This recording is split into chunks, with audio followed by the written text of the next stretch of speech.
Good evening. So wonderful to see you tonight as we have our third annual Joan and Bernie Holkauer Memorial Program. And I know most of the people in this room knew Joan and Bernie, a few of you didn't. And my heart's filled with joy in thinking about what we've put together here with the Holkauer family to bring the community to the synagogue, to have a speaker like David Harris, who's dedicated his adult life to the betterment of Israel, the Jewish community, and democracy around the world, and to gather at such an important time is something that would give them immense pride. Another thing that's so special about this program is it was the brainchild of their sons who grew up here at TBI, Seth Holkauer and Dan Holkauer. And with their spouses, they endowed this program with Miriam and Lissa as well.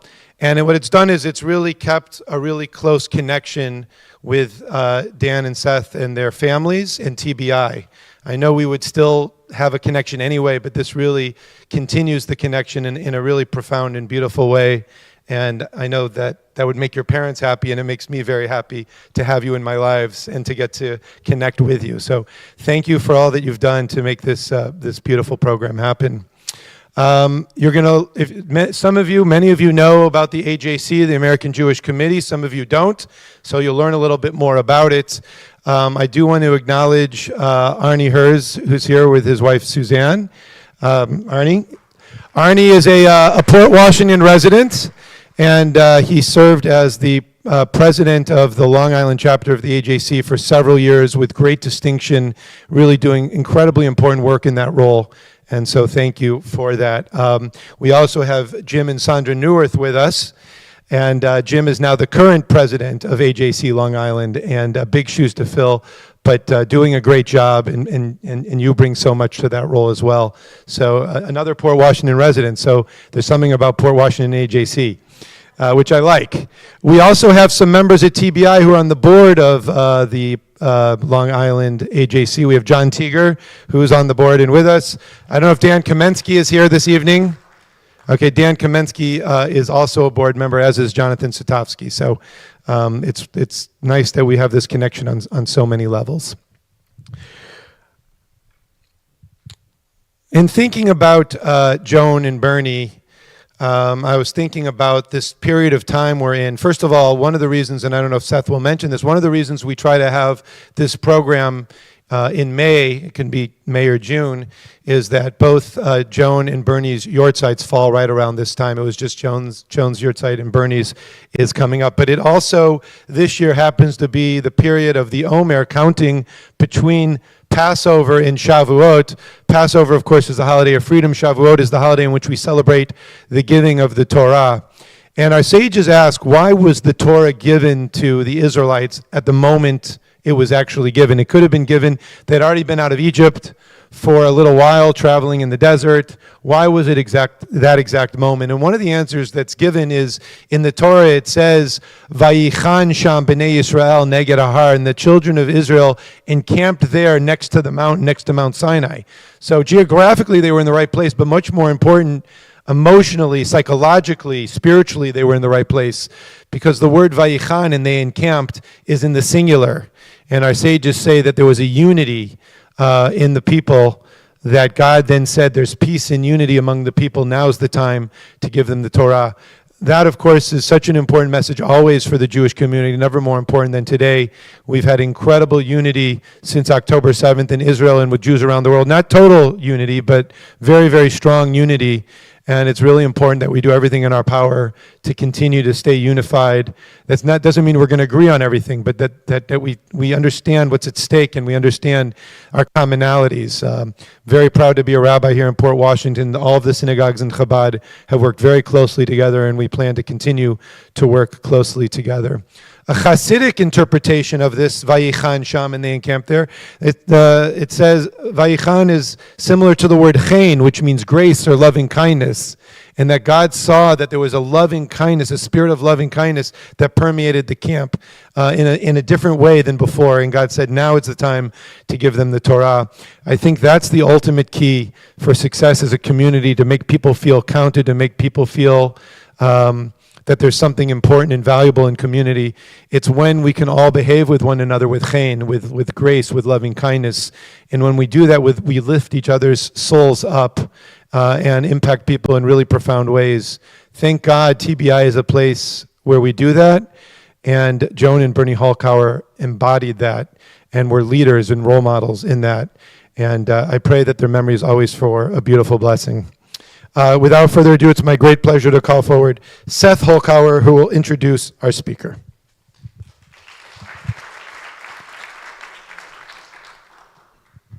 Thank you, Rabbi. I'd also like to welcome everyone here and on Zoom to this third annual Joan and Bernie Holkauer Memorial Lecture, as well to say hi to Mom's sister, Aunt Doris, who is a co-sponsor with us. Hi, Aunt Doris. She's on Zoom. Dan, Miriam, Liz, and I really want to thank the congregation of Temple Beth Israel for being a home to us and our parents for over 50 years. Many of you knew Joan and Bernie, and it's wonderful to see so many familiar faces. Mom and Dad both served on the Temple board. Dad did a stint as president of the congregation, and Mom was active on too many committees and programs to count. Until memory issues overtook Dad, he was the self-designated greeter at services, who never let a stranger come in without a warm hello. And what always amazed me was that he'd buttonhole someone who had visited once 6 months earlier and ask what they'd been up to. Mom was always the person to pitch in whenever help was needed, anywhere, anytime. They both set a standard for being active participants in their communities that Dan and I try to live up to today. We moved to Port Washington in 1969, and Temple Beth Israel became a central part of our lives from that point on. Once Dad retired, they began visiting Israel on a regular basis. By my best count, 14 times together, and then 3 more times for Mom after Dad passed in 2017. Reflecting on her experience as a refugee from Europe and arriving in New York in 1941, Mom said on more than one occasion, the only place she felt truly safe was in Israel. So as the rabbi said, we spoke with him after Mom passed about finding a way to perpetuate the memory of Mom and Dad. And we agreed that something that brought people together to learn, to schmooze, have a little nosh, would really be the appropriate and fitting tribute for them. And the topics we thought that made the most sense were Israel, the immigrant experience, because Mom herself was an immigrant and a refugee, Holocaust, anti-Semitism, and Jewish life in America. We're not expecting our speaker this evening to cover all those topics tonight, but we could get lucky. Since October 7th, in my head, Mom and I have been having a lot of long and energetic discussions about Israel, Gaza, the Palestinians, and Hamas. So far, neither has persuaded the other on almost anything. I'm hoping that David will be able to, this evening, help me and Mom make some headway in those discussions. With that, it's my great pleasure to introduce this evening's speaker for the series, David Harris. David Harris is the Vice Chair of the Institute for the Study of Global Anti-Semitism and Policy. Previously, he served as CEO of the American Jewish Committee from 1990 to 2022. The organization was described by the New York Times as the Dean of American Jewish Organizations and by French President Nicolas Sarkozy as the most effective, influential, and respected American Jewish organization. Harris was referred to by the late Israeli president and Nobel laureate Shimon Peres as the foreign minister of the Jewish people. He is the most decorated Jewish organizational leader by foreign governments in U.S. history and is the recipient of 4 honorary doctorates, including in 2022 from Brandeis University. Throughout the past 5 decades, Harris played a pivotal role in shaping critical global issues, from the rescue of Ethiopian Jewry and Soviet Jewry, including 2 detentions by Soviet authorities, to helping expand Israel's diplomatic footprint throughout the world. Harris has been committed to advancing interfaith and interethnic relations, combating anti-Semitism, strengthening Jewish identity, and defending democratic values. He is a graduate of the University of Pennsylvania and London School of Economics, and was a visiting scholar at both Johns Hopkins University School of Advanced International Studies and St. Antony's College of Oxford University. Harris, the son of 2 Holocaust survivors, is a strategic analyst and host of the weekly show Defending Israel for the Jewish Broadcasting Service television network. He's married to Giulietta Bukobza, who, as a Jew, was forced to flee her native Libya in 1967. They have married 3 married sons, and I love the optimism here, and 7 grandchildren so far. Please welcome David Harris.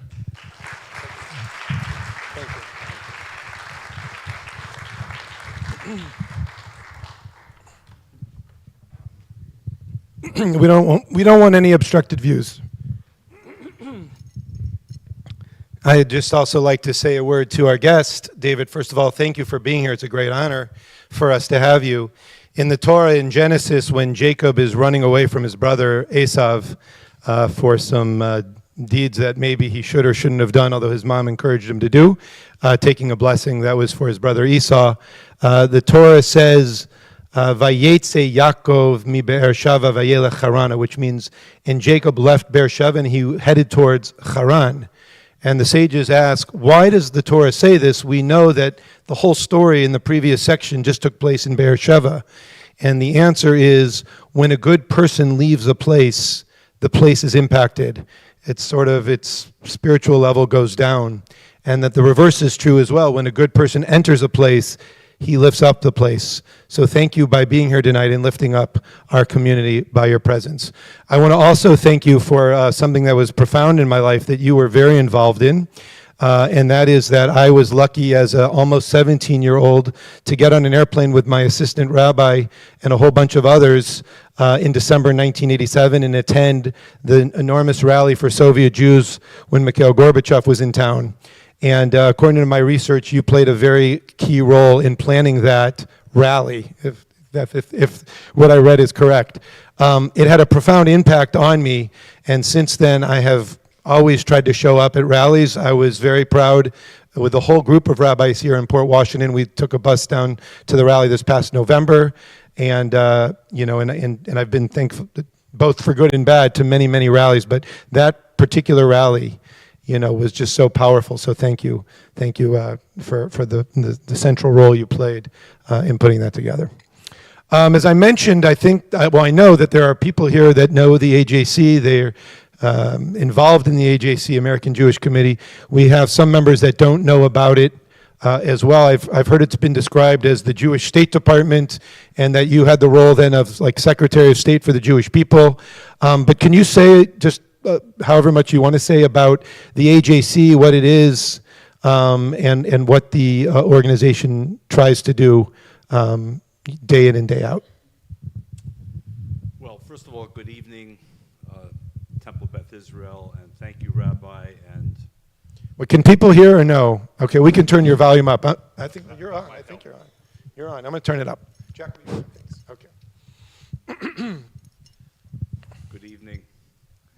Thank you to the Rabbi for extending the invitation, and thank you to the Hulkauer family for giving me this very special privilege.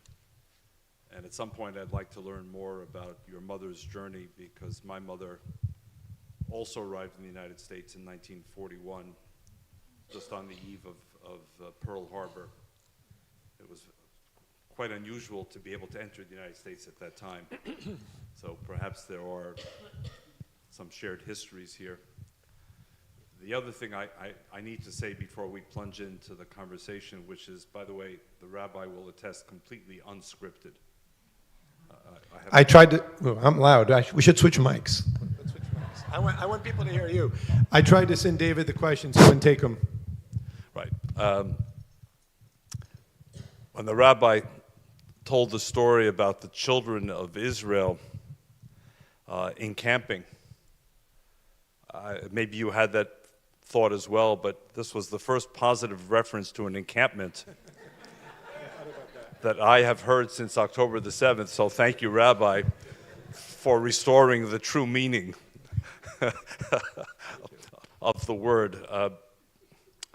I left AJC just over a year and a half ago, so I may not be the right person. There are others here who are keeping up with the organization, but what drew me to the organization in 1979, when I first joined and stayed for 43 years, was that Its ambition was global. Its vision was bifocal, the universal and the particular. It understood the interconnection between the two. Its instinct, at least I chose to believe, was completely nonpartisan, which I thought and continue to think is essential for effective Jewish advocacy. And most of all, I was impressed by the people I met. And the first people I met were actually in 1978, the year before, Rabbi, when I was working in Vienna, Austria. Some of you may know that Vienna and Rome were the two arrival points for Jews able to leave the Soviet Union, and for that matter, other communist countries, including especially Romania. And over the span of 3 years, I worked in both Rome and Vienna. And by far the most impressive delegation that I met visiting those spots, and not just coming for the photo ops or the press releases that they would then write, was the group from AJC led by a very charismatic individual named Ira Silverman, who much later became the CEO. He passed away at the age of 46 from a rare parasite that he contracted in China. And very improbably and very unwillingly, I was dragged into becoming the CEO in 1990. So that's a bit of my AJC journey, but I leave the current story to be told better by others. Thank you. Who were some of your people who made a big influenced you, or is there one person in particular, or is there someone that you could share with us who kind of influenced you to pursue this sort of a life and career serving the Jewish people? Well, given your addendum, I went from a one-person answer to a two-person answer. Unquestionably in my life, it was my mother. My mother was a refugee twice, not once. My mother was born in the Soviet Union. She was born when Lenin was in power. In fact, the year that Lenin died and Stalin took over. So my mother and her family were among the very few lucky enough to be able to leave Stalin's Russia. And like many both Jews and non-Jews, at the end of the 20s, they went to Paris. So you heard stories about the Romanovs driving taxis or becoming waiters in restaurants, having been the imperial family. So they were among the Jews. And my mother and her family started over again in France with nothing. In 1940, May 1940, the Maginot Line, which was meant to defend France against a potential German invasion, proved completely and utterly worthless. And France was overrun within a matter of weeks, and Paris was occupied, as you know. And again, both Jews and non-Jews, but especially Jews, began fleeing south. And in a sense, there was a role reversal between my grandparents and my mother. My grandparents began to collapse emotionally. They weren't ready for this. They weren't capable of dealing with it a second time. And my mother, at the age of 17, in a way became the leader of the family. And they went through 2 years of escape and hiding. And in a way, most of all, that search for that American visa, which was almost impossible to get. Or for that matter, any visa away from the European continent. And eventually they were successful, another story. And only with the visa were they allowed to cross into Franco's Spain, and from Franco's Spain to Portugal. And for those of you who have seen Casablanca as many times as I have, one of the reasons I'm so attracted to that film is because Lisbon is the whole theme of Casablanca, putting apart the love story. And for my mother and 13 other members of my family, they were able to reach Lisbon. They came to America on the eve of Pearl Harbor. My mother did not speak English, and she went to work within days. She never had finished high school, thanks to the Nazis and the Vichy. She worked all her life. I was her only child. She had a bad marriage, a very rough divorce. Money was scarce. I became a scholarship child in school and in summer camp. My mother had extraordinary dignity and determination, and she was a proud, if illiterate, Jew. So I learned life, resilience, pride, and the elements of parenthood from my mother. The quick answer to the second piece is, why am I sitting on the stage? Because of Soviet Jews in the USSR with whom I engaged, because one of the things that's not in the bio, Rabbi, is in 1974, I became unusually one of 6 Americans chosen by the US government to go and live and teach in the Soviet Union. This was a period called détente, a French word, during the era of Richard Nixon and Leonid Brezhnev. So during the Cold War, I went and lived and taught in the Soviet Union for many months. And I was quite an illiterate, if proud, Jew. I'm not sure whether the emphasis should be on proud or illiterate. They were a package. And Soviet Jews asked me lots of questions while I was there, usually in whispered, hushed tones.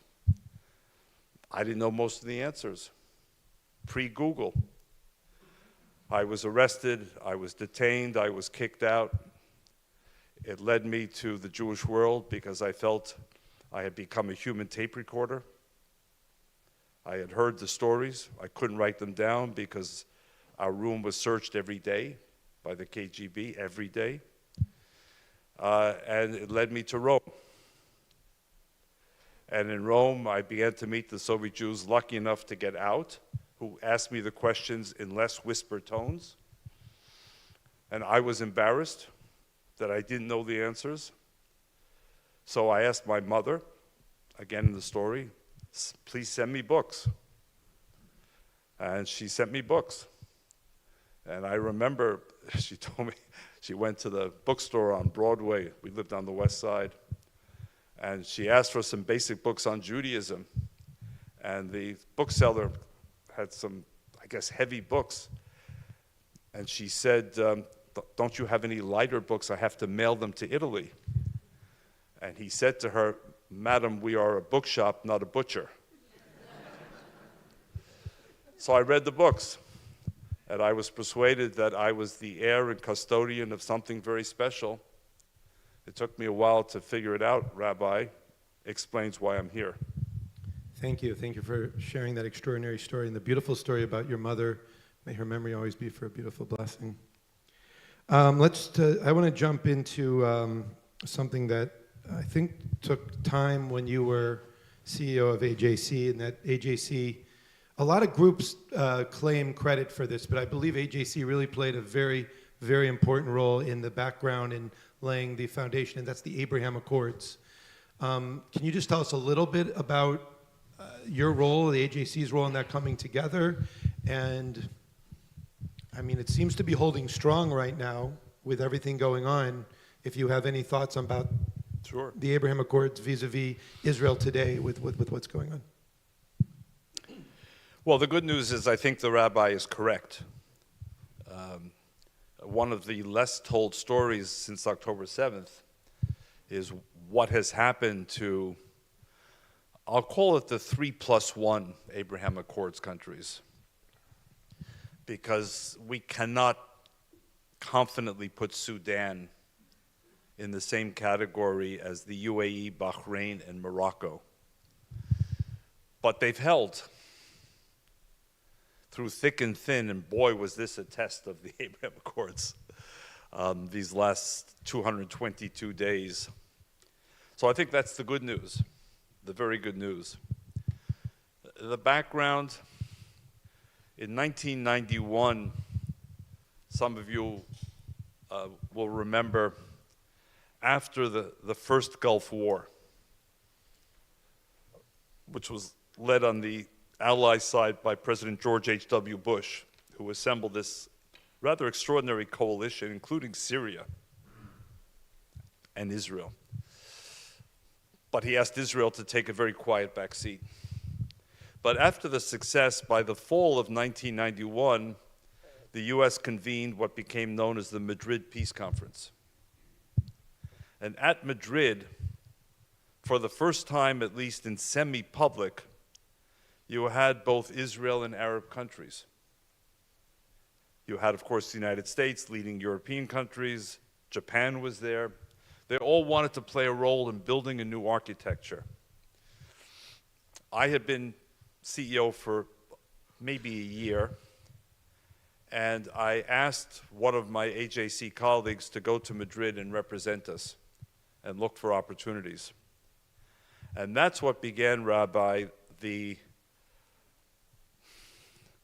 contact, the flirtation, the exploration between AJC uniquely in the Jewish world and a number of Arab countries.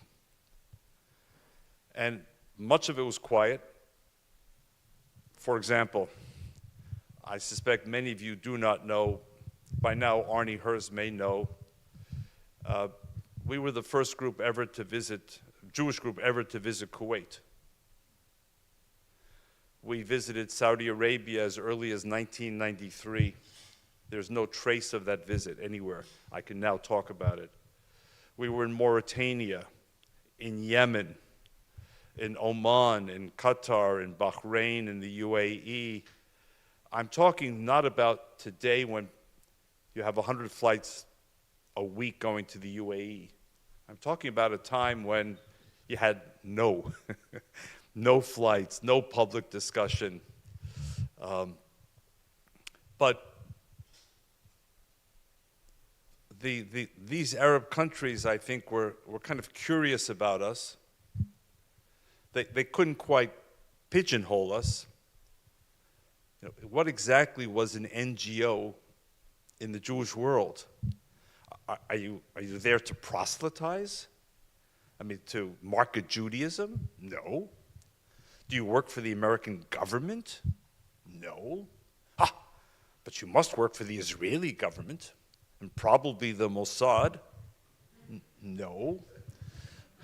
Well, do you have an investment budget? Can we talk to you about, acquisitions, mergers, investments? Well, we don't do that either. We're in the friend-raising business. And they all scrambled for their Arabic English dictionaries. What in the world does friend-raising mean? That doesn't sound very, to use a good Arabic word, tachlitic. And that's how it began. And we just kept going, and we kept our secrets and maintained our discretion and did something quite uncharacteristic in the Jewish world. Remembered that God gave us one mouth but two ears. So there was a message in the ratio. So we listened. It was frustrating. It was rarely linear. I'm not a particularly religious person, so a lot of the conversation was laden with religious language, a bit too much for my taste. Let's get to brass tacks.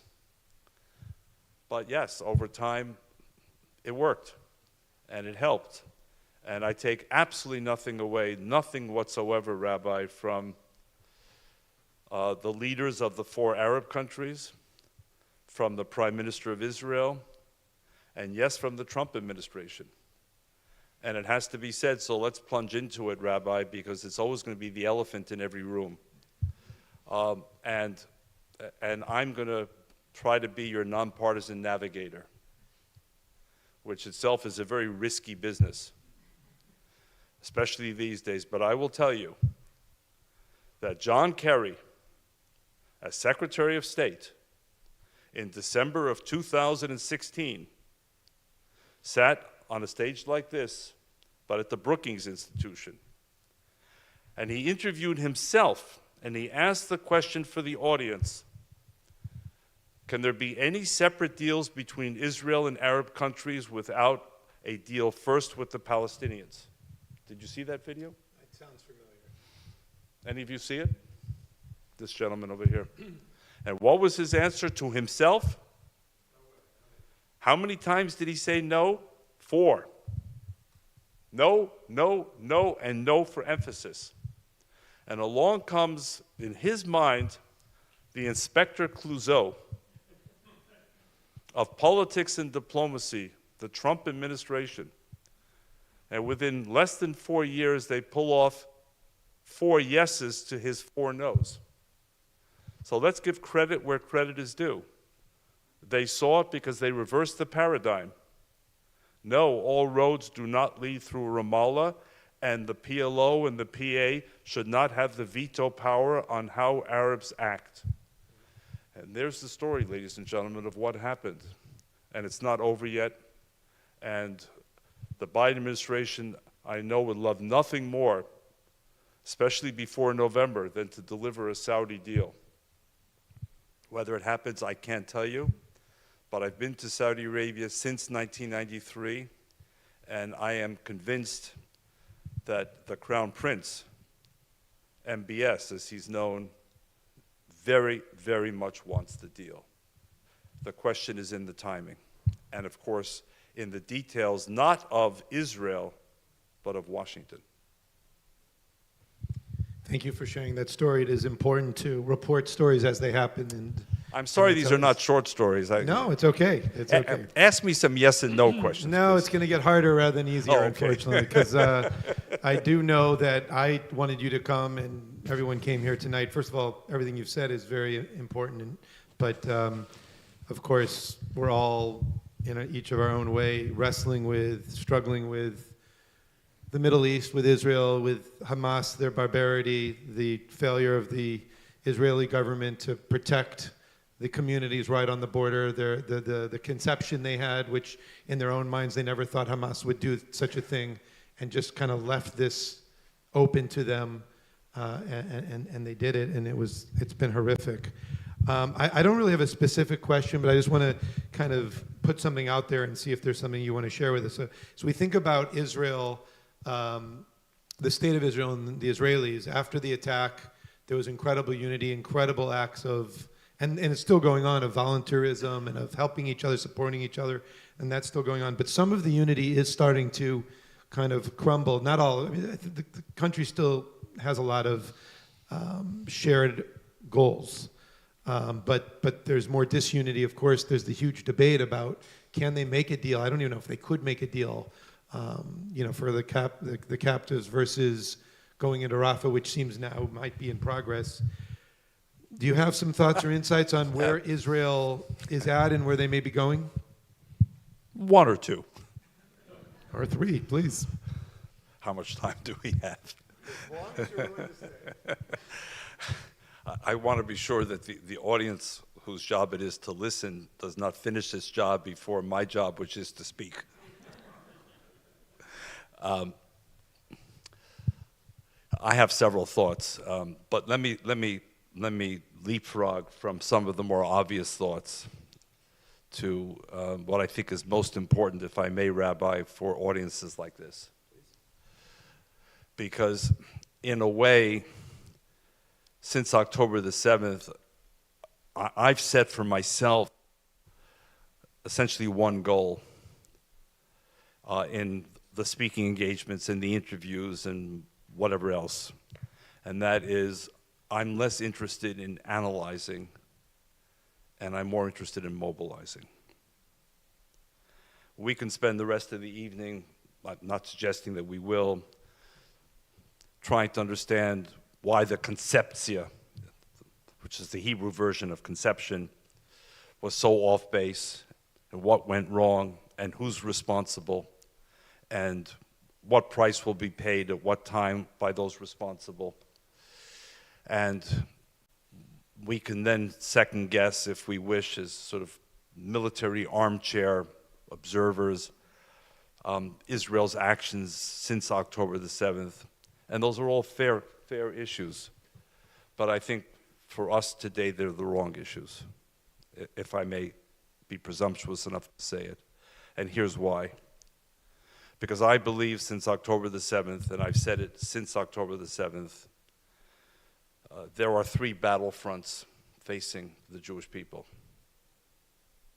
Not one, three. The first battlefront is the most obvious one. It's the one the IDF and the Shabak, the Shin Bet, and the border police and all of the other men and women in Israel facing the military dimension of this and the intelligence dimension of this. That's their battle.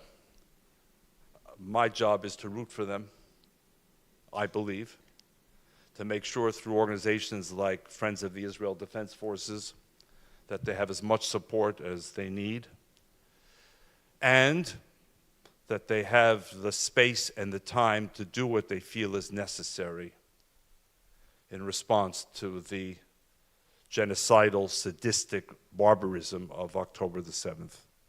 That's my interpretation. The second, by the way, and to that first front, we can learn an enormous lesson. Not just the bravery, the extraordinary courage and valor, but the fact is, I think all of you know that by October the 8th, the IDF had called up 300,000 Miluim, reservists.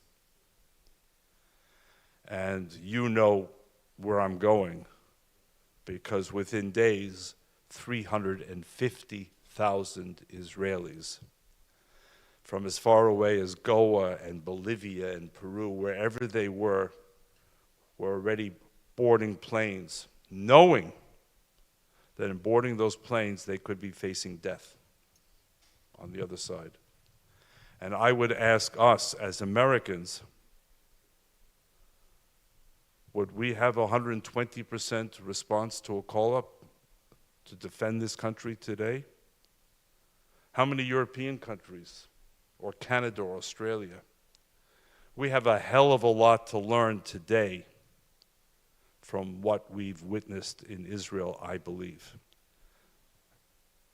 The second front is the home front in Israel. And I'll anecdotalize it for you. My wife is not here today, but it's our eldest son, not mine, is married to a Yerushalmi, a Jerusalemite, Noga. Noga's an only child. Danny and Noga live a few blocks from us in the city, and they have 3 children. I get to slip in some grandchildren to the conversation. It so happened that Noga's parents, Yael and Yossi, were visiting Noga, their only child, on October the 7th. They had just arrived. They were just seeing their grandchildren. By October the 8th, Rabbi, they were calling El Al to go back. Think about that for a moment. Instead of saying, thank God we're here, we're safe, we're with our daughter, we're with our grandchildren, we have the excuse, if that's what it is. Their first reaction, people in their 70s, was, we need to be back. Because it's our country.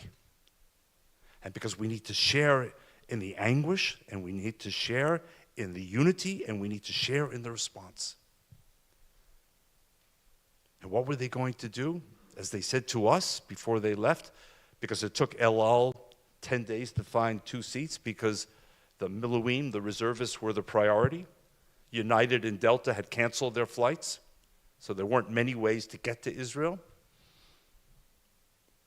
Yael said, I'm going to cook and cook and cook and make sure that every soldier I see has a home-cooked meal when they pass through.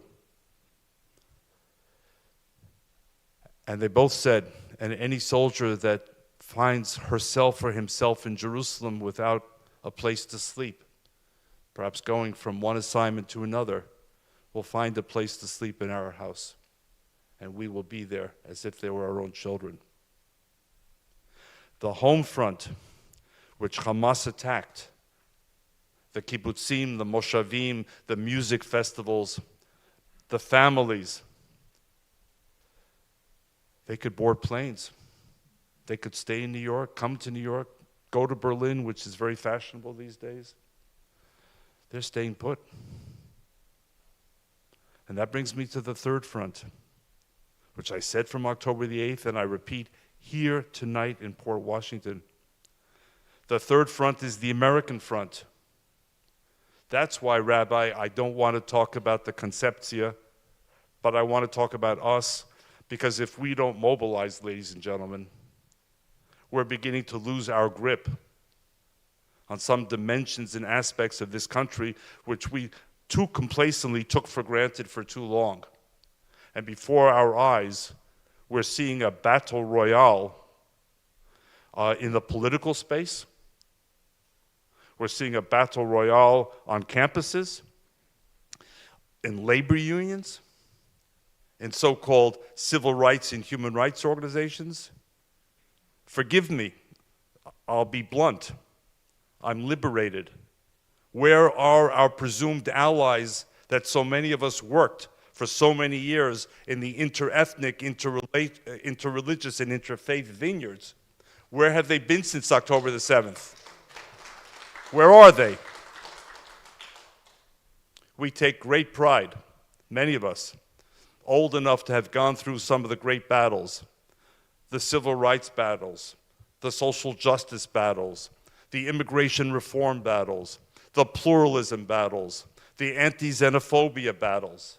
We take enormous pride as Jews in what we contributed. We didn't do it for the applause.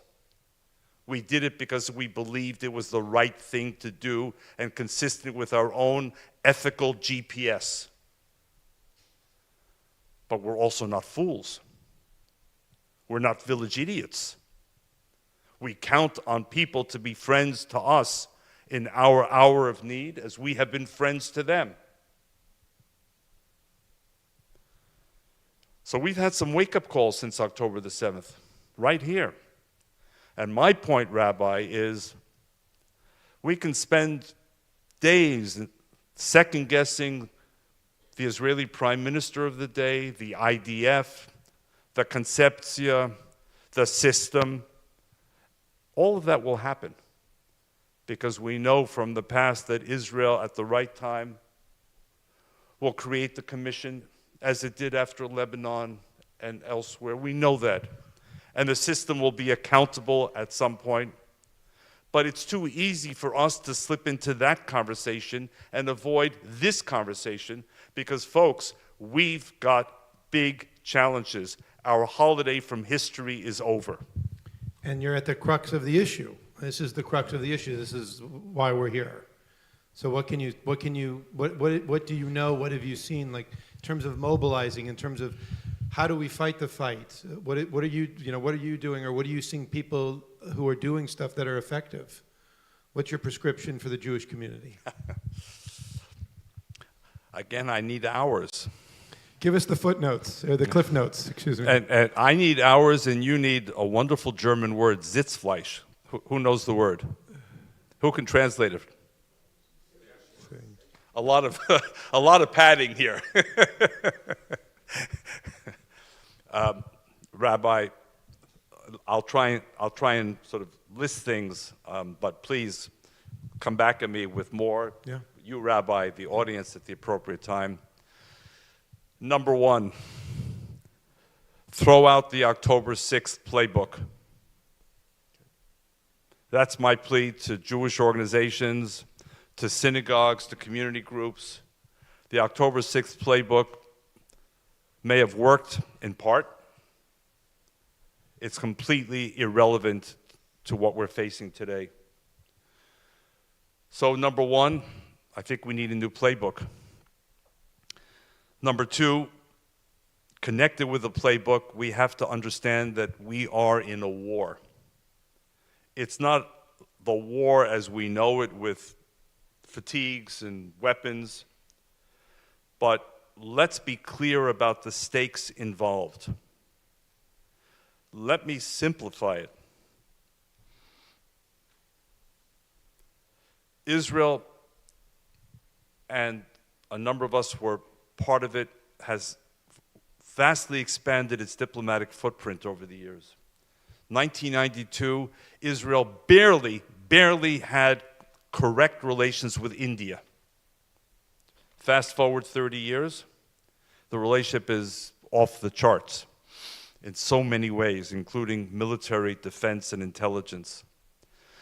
But folks, there's only one essential, indispensable, non-negotiable partner for the state of Israel that is existentially important, and that is this country. And you know it, and I know it, and our adversaries know it as well. I'll illustrate it. The UN Security Council, whatever you may think of it, dismiss it if you will. If you speak Hebrew enough, you'll understand shmum, which is taking the expression for the UN in Hebrew and trivializing it. Shmum. Who cares about shmum? If the Security Council of the UN adopts under Chapter 7 a resolution which is legally enforceable, and it is not vetoed by the United States, it goes into effect. And if that resolution, for argument's sake, puts a ban on all weapons sales to the state of Israel, and any weapons transfer to the state of Israel, all bets are off. Israel is not an autarkic country, meaning it does not have a complete self-sufficiency in its defense industry. How could it? It doesn't have the scale. It's too small. And then it would have to resort to Mossad operations to try and bring things into the country, but enough to confront Iran, to confront Hezbollah, to confront Hamas, to confront the Houthis, to confront Palestinian Islamic Jihad, to confront Syria. We're talking real stuff here. And I'm just giving you one illustration. I'm not even talking about real-time intelligence or certain variations of the F-16, which only Israel has in the Middle East. If they were ever denied, and you've begun to see, not just among the encampments, but in the Democratic Party in particular right now, and again, I'm a nonpartisan, but I'll do whatever I can humanly do for Israel and the Jewish people with whoever's in power, and I'll call out those who are on the other side. You already begin to see, and by the way, in Canada, you already have an arms embargo that was adopted by the Canadian Parliament. So I'm not talking fantasy. I'm not here to scare you. I'm not a fundraiser trying to pick your pocket out of fear. Just put me on the Long Island Railroad and get me home. Or thank you to the synagogue car service. So if we're at war and the stakes are so high, Rabbi, we need much less siloed Jewish community and a much more seriously unified Jewish community with a national war cabinet in which the barriers between organizations, and believe me, I know something about them, just as you know something about denominational issues and territorial issues and among synagogues, we need to develop that October 7th plan. And not just here and here and here, but together with General George Marshall's and Dwight Eisenhower's and General Montgomery's, we need leaders to navigate us. God bless Douglas Murray. God bless Richie Torres. But right now, they are the true leaders of the Jewish people. It's a powerful statement and vision, but is it happening at all? If it were happening, you would not have asked me, and I would not have responded this way, as far as I know. It's not criticism.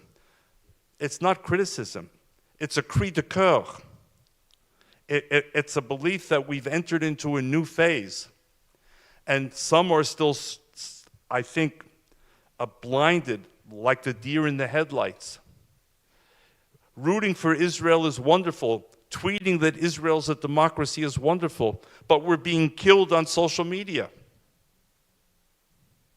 And it's not because Israel doesn't do Hasbara. That's too easy. It's because I bet you most of the people in the sanctuary, like me, don't begin to understand TikTok. And the pernicious effect of TikTok on tens of millions of young people for whom it is their Bible for information. You may worry or maybe get excited if Dennis Ross writes an op-ed in the Washington Post. Good for Dennis Ross. I don't think there's a single student at Columbia or UCLA or Berkeley or Michigan who gives a damn what Dennis Ross writes in the Washington Post. Do you know how many people an AOC has on Twitter alone or X? We're being killed. So what's our strategy? To remind the world that Israel created the cherry tomato to enhance our salad? People love sharing that when they do. Right? Or that Salk and Sabin provided the polio vaccine and we're really good people? We're also being played in a way by political parties and institutions. What should be our political strategy? And I say this again as a nonpartisan, but I've said this long before October 7th. For heaven's sakes, don't let the Democratic Party take your vote for granted. Make them fight for your vote. I'm not saying that against the Democratic Party, but as you begin to see the cracks in the foundation of the party, we're just going to continue robotically, 70% of us, without demanding. You want our vote? It's available. You want our financial support? You want our endorsements? They're available. But fight for them. And conversely, for those who want to tell the Republican Party, hell is going to freeze over before I even consider voting for you, that's your prerogative. But in the war in which we're in, I think it's nuts. Make both parties fight for our vote.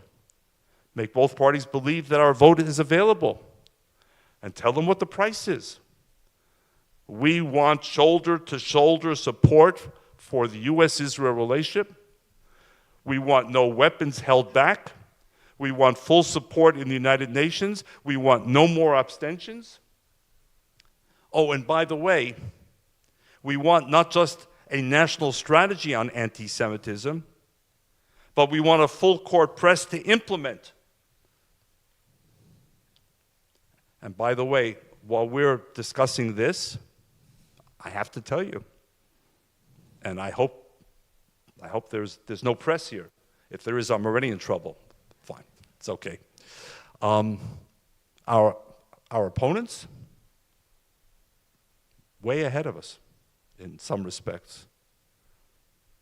I'll give you some examples.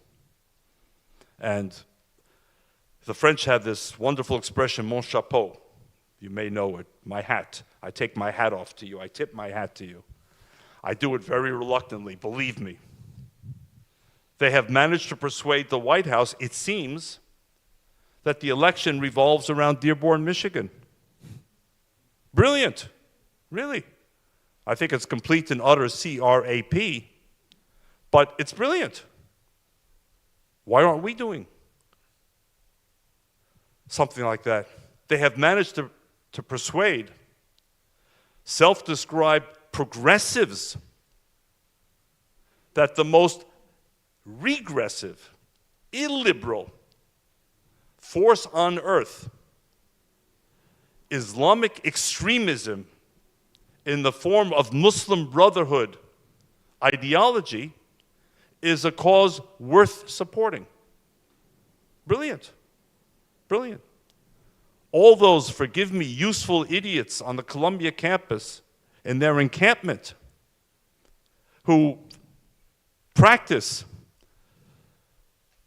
sexual liberation, women's liberation, celebration of LGBTQ, labor organizing, go down the list of their core values that describe themselves. They're goners.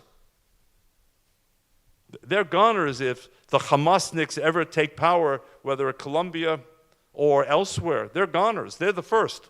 Long before the Laura Ingrams and Sean Hannity's, I will bet you. Long before. They've managed to persuade the country that Islamophobia should be on equal footing with anti-Semitism. Now, please understand me. I spent my whole adult life, so these aren't just words. You can check the record and prove me right or prove me wrong, but 50 years fighting all forms of racism. So I don't just say that because I want to stand up for Israel. But more than 50, closer to 60% of all religiously based hate crimes in the United States, according not to me, but the FBI, are targeted 2% of the population. And since October the 7th, we've been treated to one linkage of anti-Semitism to Islamophobia. Again, mon chapeau. And finally, they have managed to create a narrative that Israel is a white supremacist country, meaning that communities of color in the United States, even if they might intuitively feel sympathetic to us, too often feel they can't oppose their brethren. Israel is a white supremacist country. We can take the racialized language of America and superimpose it on Israel, a country where more than 50% of the Jewish population, like my wife, comes from the Arab world, from the Middle East, where hundreds of thousands of Jews from Africa were among the first Africans ever brought out of the continent on planes to freedom and not in chains to slavery. But they've achieved it. We need our war council to see the big picture and to delve deep into how we confront these narratives and take back the offense. And the final thing I would say, bring it right back home, and I mean it very literally. Our children and our grandchildren are going to be, if they're not already, our foot soldiers. Not easy to go off to UCLA or Columbia University these days as a freshman. Northwestern, where you served, Rabbi, for 4 years, and ask our children to stand up as proud Jews and defenders of Israel in a climate where they can feel bullied, threatened, intimidated, isolated. We promised them 4 of the most glorious years of their lives, didn't we? And now we're asking them to stand up and put themselves in jeopardy. At the very least, let's arm them. And by arming them, I don't just mean with Krav Maga or family backing. Let's create from the inside out, in synagogues and in homes, a sense of enrichment and pride and ennoblement in being Jewish, in being part of that generation for whom Israel was not just a distant dream, as it was for 1,878 years. 75 generations prayed for and dreamed about, whether they ever believed, for the return and rebirth of Israel. It's here. Liot am chofshi be'artzenu, Eretz Zion v'Yerushalayim, the central message of Hatikva, to be a free people in our own land, the land of Zion and Jerusalem. Do our children and grandchildren understand the meaning, the joy, the historical significance of being part of that living generation? And if they do, the fight at Northwestern, the fight at Columbia, the fight at UCLA will be worth it. And if not, they may go radio silent, MIA, or heaven forbid, even join the other side, because there's something cool about that encampment. A lot to digest there. Thank you. We're going to open up to some questions. If you have a question you'd like to ask, please raise your Please, yes hand. and no questions. Yes. Multiple choice.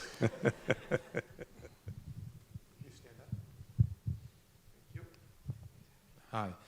My mom always said Israel needed better PR. I always thought that, you know, now it's Netanyahu's the problem. If Mother Teresa was the Prime Minister of Israel, that wouldn't really fix everything. On a day when in the mainstream media there was a story that today is the Nakaba, and at that point Israel forced 700,000 Arabs into exile, where do you go? What do you say? Where do you start?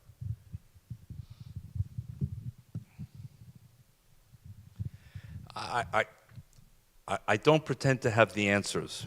I have the questions. And I can just add to the challenge you pose, sir. Even when the United Nations itself, the Shmum, the other day said, oops, we got the casualty figures wrong by 100%.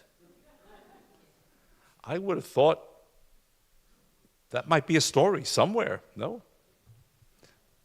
Instead, it was either a non-story or the new variation was, so you think 5,000 women dead rather than 10,000 women dead is something to cheer about? F you.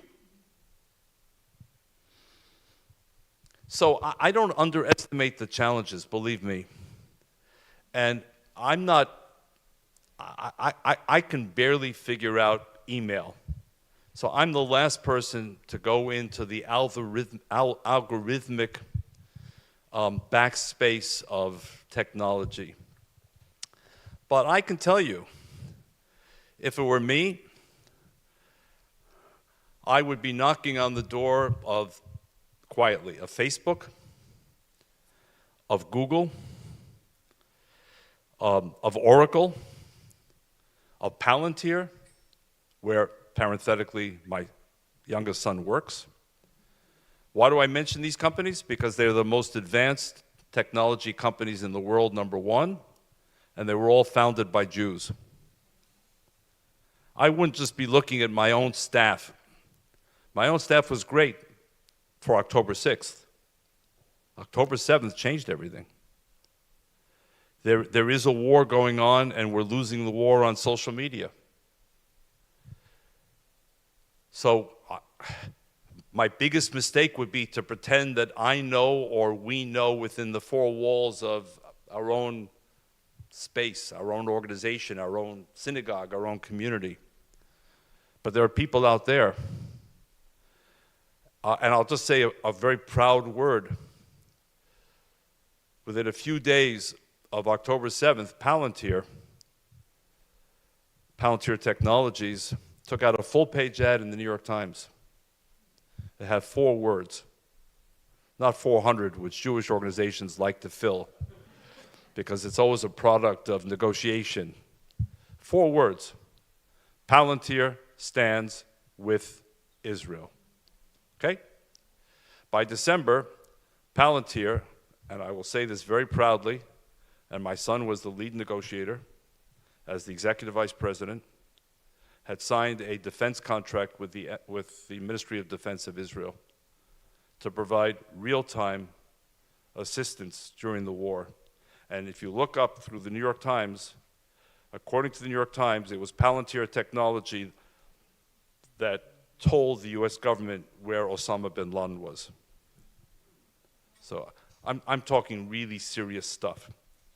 And it was Palantir, because Jewish organizations couldn't do it, not that they didn't want to, that told Klaus Schwab, the founder of the World Economic Forum in Davos in January, when Palantir wanted to bring the families of hostages to Davos to introduce them to the world leaders, and Klaus Schwab said, "Over my dead body."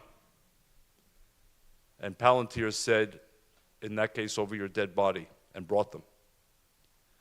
So what I'm saying is, we have new pockets and sources of knowledge and wisdom and experience and strength, and we need to be knocking on their door, not just as individual organizations because we want to get the advantage, but as a group, as Dwight Eisenhower and George Marshall and Bernard Montgomery walking in together, saying we're at war. We need a unified strategy to meet the challenge. And they will give us better answers than I could give you, sir, on how to explain the fact that the media was not interested even in the 50% reduction in casualties. Thank you. Another question?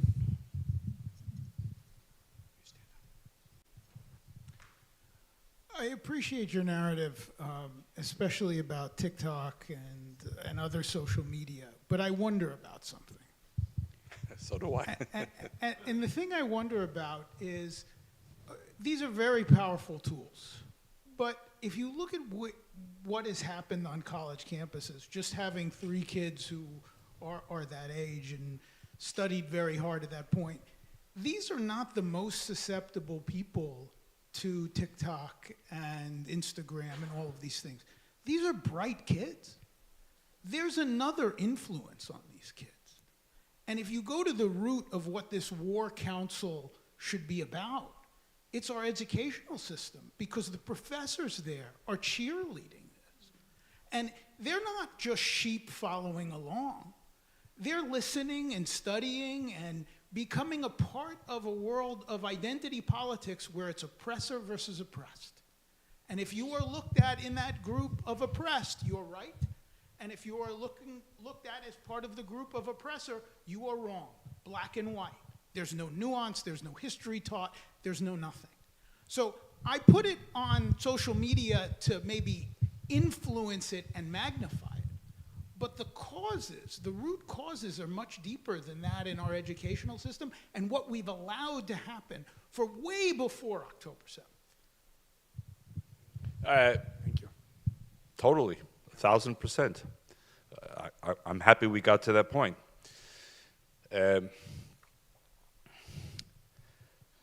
Look, I believe as part of our strategy, we need to universalize rather than, if I can make up the word, prioritize the challenges we face. These are not Jewish challenges alone, nor should we allow them to be seen or depicted as Jewish challenges alone or Israel challenges alone. I think what hangs in the balance, and you said it exactly right, sir, from my perspective, what hangs in the balance is the defining values of the next generation of Americans who will shape this country for better or for worse. And I have to tell you, I'm scared to death by what I see.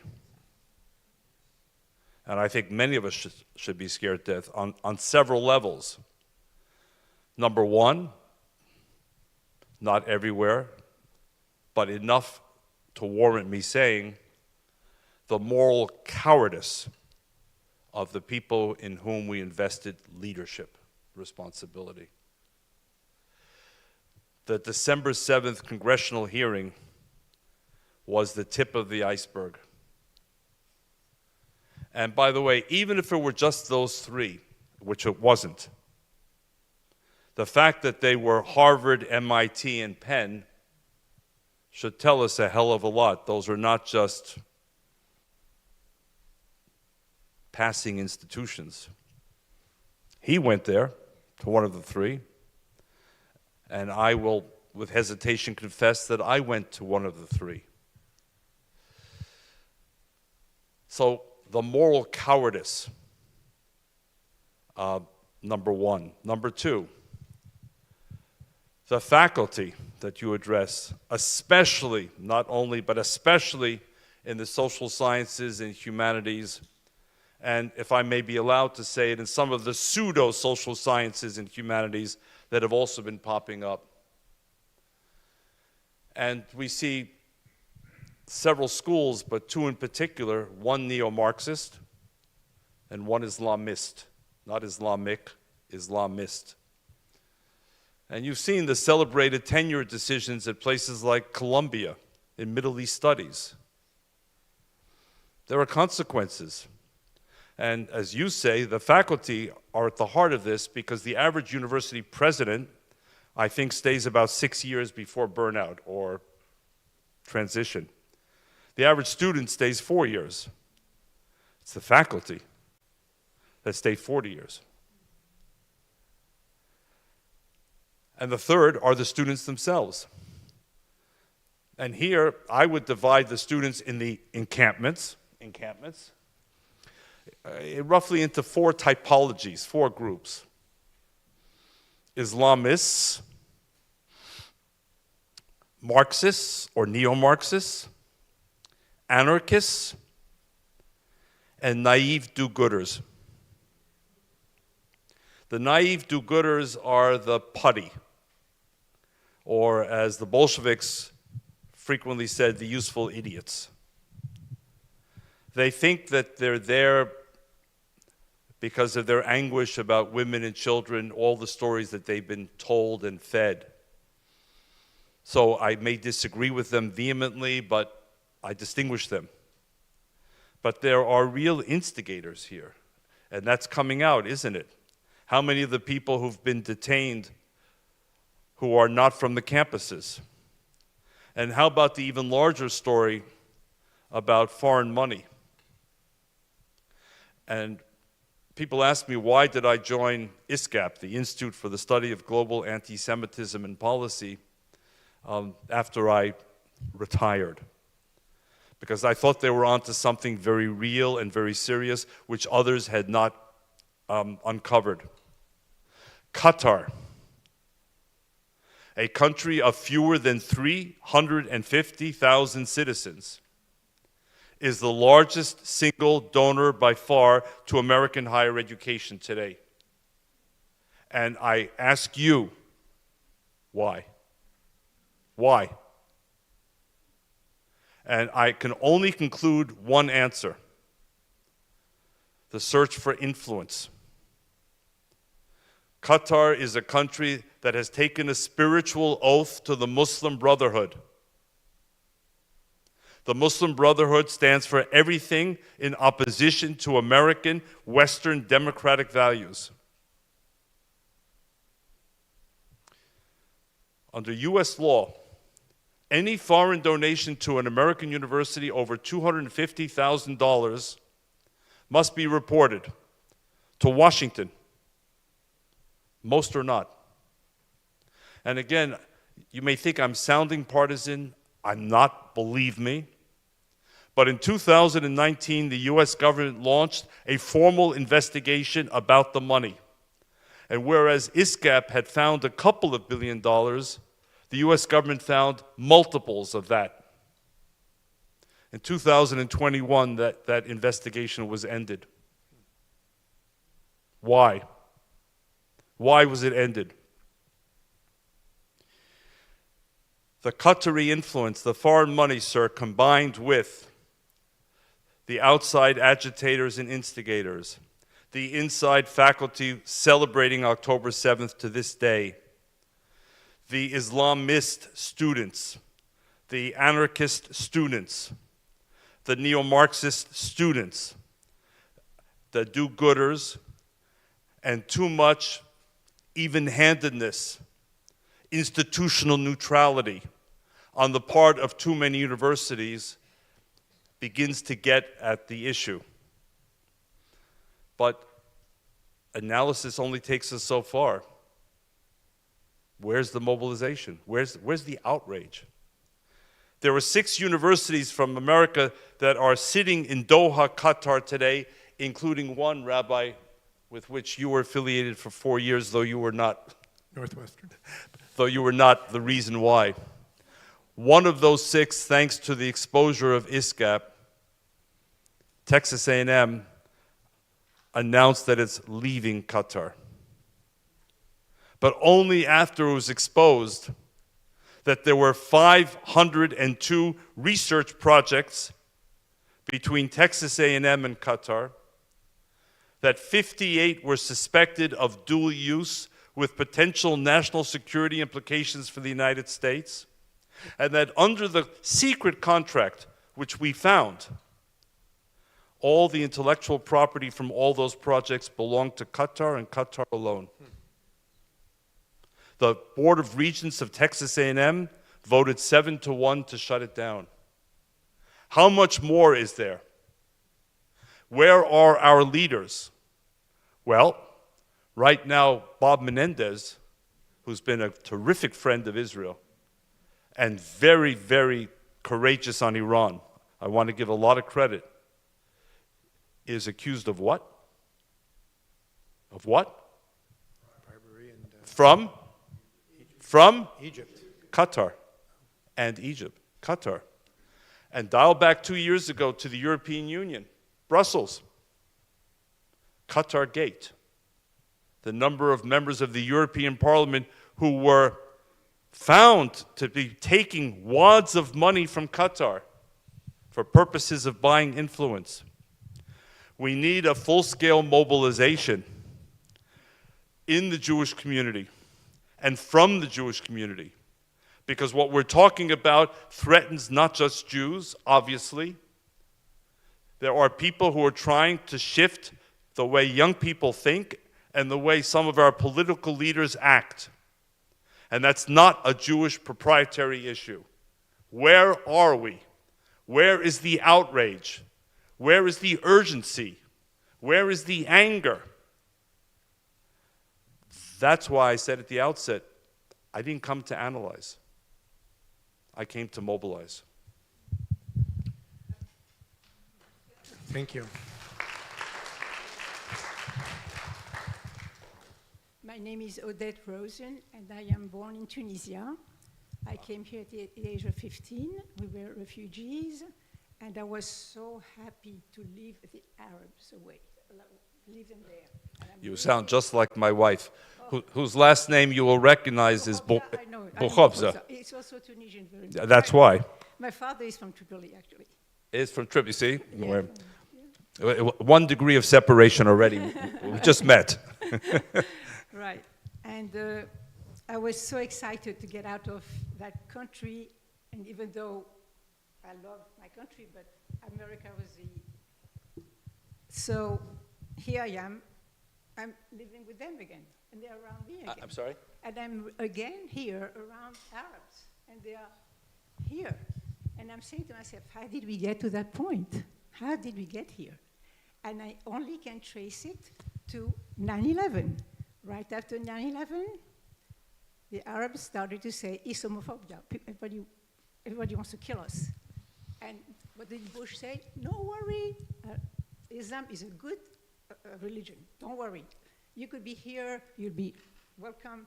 And he opened the gates wide open for the Arabs. That was a time to close the gates. That was a time.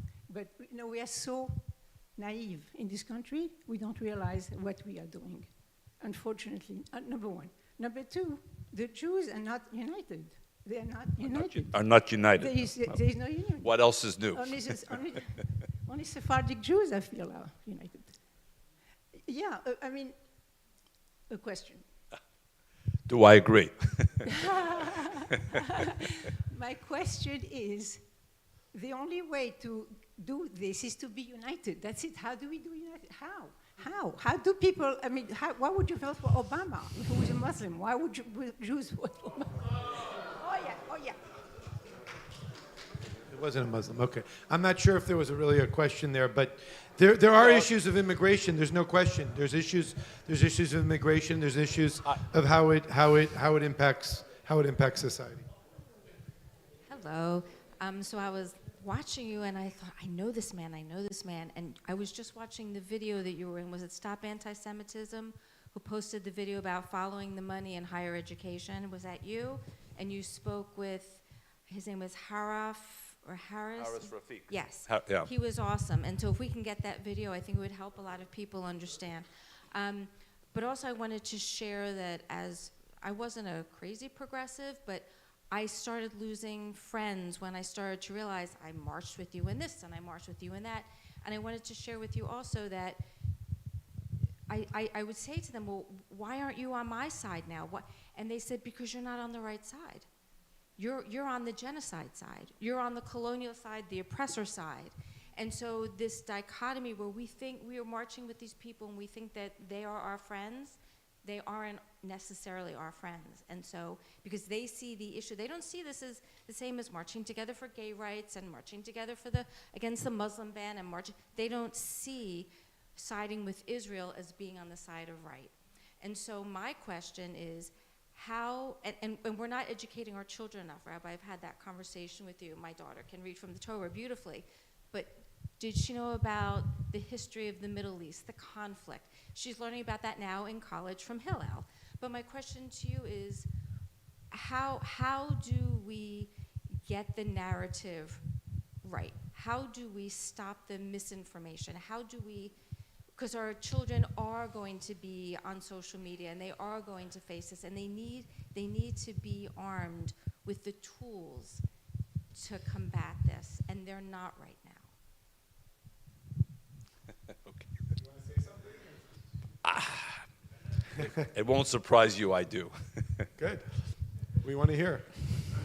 But I want to say something to about the First Lady as well, because I think there might have been a disconnection between what she tried to say and what you chose to hear or not hear. And maybe I'm wrong, and I've never met this lady before, but my wife, if she were here tonight, and by the way, she has been interviewed on television as well, and her story is not dissimilar from this lady's story at all. And she would say, wake up. And I think the big challenge in what you heard from this lady and how you reacted, many of you, is to navigate between the two poles here.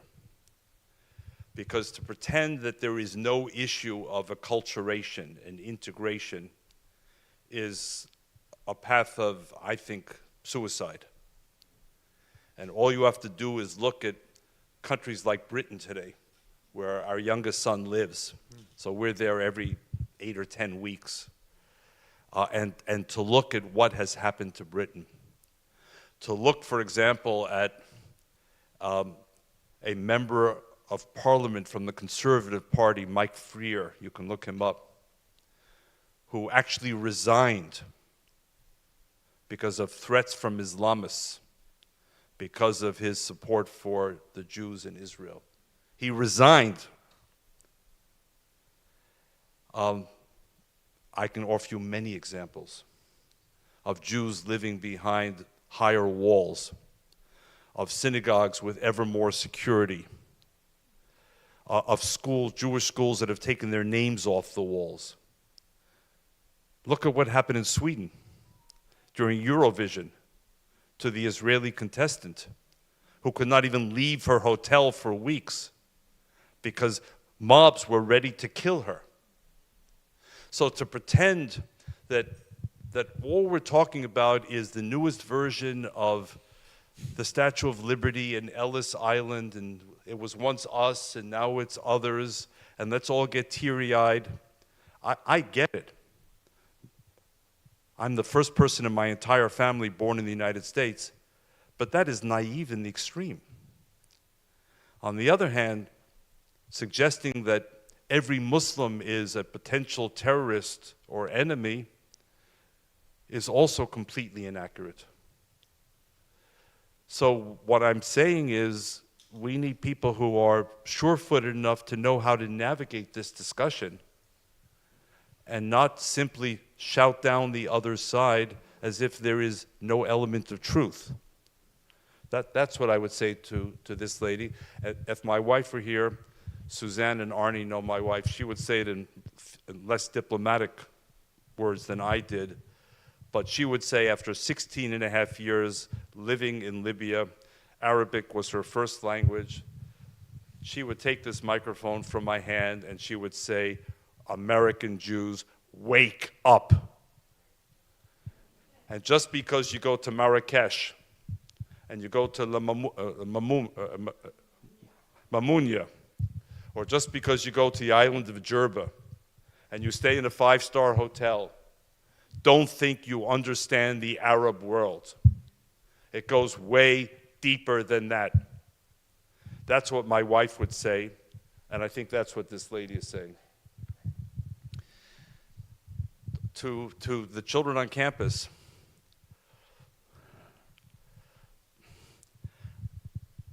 again, there is no simple answer, but our children have to understand, first of all, that they're defending, if they choose to defend. They may take a 4-year hiatus. They're defending a worthy and noble cause. And we Jews have too many guilt genes. We have too many apology genes. I see too many conversations, if they even happen on campuses, where the well-meaning Jewish student begins somewhere along these lines with the other side. Hey, you know, I don't like Netanyahu either. And you know, if we're up to me, we'd have a 2-state solution yesterday. Oh, and by the way, wasn't October 7th horrible? And I see the other side, if I can generalize, not yielding an inch.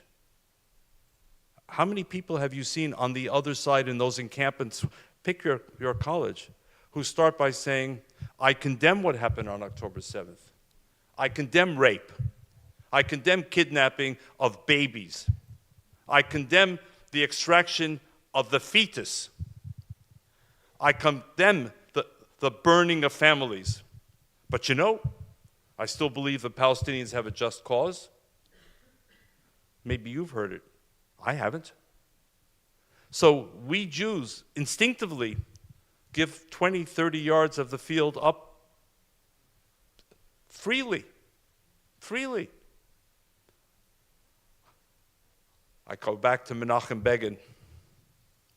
One of the most extraordinary statements I've ever read and tried to memorize as a Jew. When, ironically, he was confronted by Senator Joe Biden in the United States Senate in the 1980s. You may have seen it. And he looked at Senator Joe Biden and he said, and I'll just begin it, but look it up, put it in your phone, commit it to memory, religious or not, repeat it until it's internalized. I am not a Jew with trembling knees. I am a proud Jew with 3,000 years of civilization behind me. And there was no one to save us when we were in the camps, and Menachem Begin was in the camps. And we fought, and we died for our country. And if necessary, we will fight and we will die for our country again, but never again with trembling knees or variation thereof.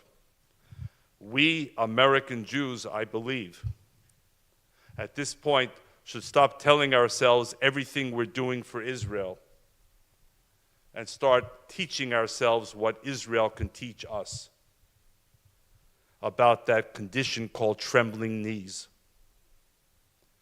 about courage and backbone and spine. For that young Israeli woman in Malmö, Sweden, to stand proudly and as Israeli, to go on that stage to sing when around her people wanted to kill her, if not to at least isolate her, tells me more about Jewish pride and courage, not to speak about the young women and men who are in and around Gaza, facing the most sadistic, barbaric enemy of modern times. It's time for us to learn from them and get a spine transplant and a knee replacement. That's the strategy. Thank you, David. We could go on all night, but we'll leave it with those. We'll leave it with those very strong words. I want to call up Arnie Herz for a moment. David, thank you very much. It's extraordinary once again. I mean, I think about the Israelis with the night vision goggles who are able to see things at night that other people can't see. And in this time of darkness, you have brought those night vision goggles to show us what you see and how incredibly important it is right now to be educated and to be mobilized. It's not a hobby. Literally, we see the threats to campus. We see the threats in the political situations, not only Israel, but it's us Jews here in America. And this is time to really be with organizations that are mobilized and that can make a big difference. And so one of the things that David Harris created at AJC was the Global Forum. It became the world premier forum year after year with world leaders and thinkers, and think tanks, and politicians come together, like we just experienced with David, to become really educated on what's going on and what we need to do. One of the things David also created was the Leaders for Tomorrow program, a LIFT program for high school kids. Now we've had over 1,500 kids have gone through our programs. And a lot of these kids standing up in college campuses that are pro-Israel, from NYU to Michigan to Columbia to UCLA, it's the LIFT alumni. And so it's very, very important. I know we have some LIFT parents here too, whose kids took the program. So our global forum is going to be June 9th to the 11th. And if anyone's interested, they could reach me through Rabbi Mishkin. Some of you have my number. And we'd love to connect you and have you come and be part of that. Also, to be educated, out on the front, there's this a brief guide for the perplexed, follow-up from Maimonides called Israel and the Arab-Israeli Conflict, written by David Harris. 31 pages, concise, powerful, important, and essential to take in. Anyway, it's a great honor to see you again, David. Thank you all for being here. Rabbi Mishkin, thank you very much. And Am Yisrael Chai.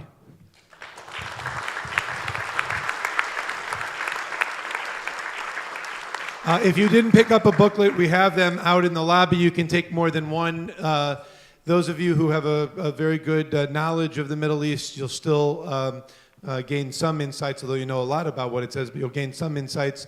But a lot of people ask me and say, I really want something to read to give me kind of a background and context. And there's a lot of things out there, but this is concise and it's very, very good. We have a reception in the social hall. David Harris is staying. You can introduce yourself. A lot of people didn't get to ask questions. At some point, we'll cut it off. But please join us in the social hall for the reception. Again, thank you so much to the Hulkauer family, and thank you to everyone for being here this evening.